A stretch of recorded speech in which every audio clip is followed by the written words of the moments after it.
চাচা, আপনার কোনো ভয় নাই, আপনি এগিয়ে যান।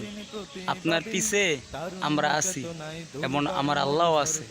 কারণ আপনি তো ইসলামের পক্ষে কাজ করতে আছেন, আপনি দুনিয়ার রাজনীতি করতে আছেন না, আপনি করতেছেন ইবাদতের উদ্দেশ্যে। আপনার পিছে আমরা আছি, আপনি এগিয়ে যান।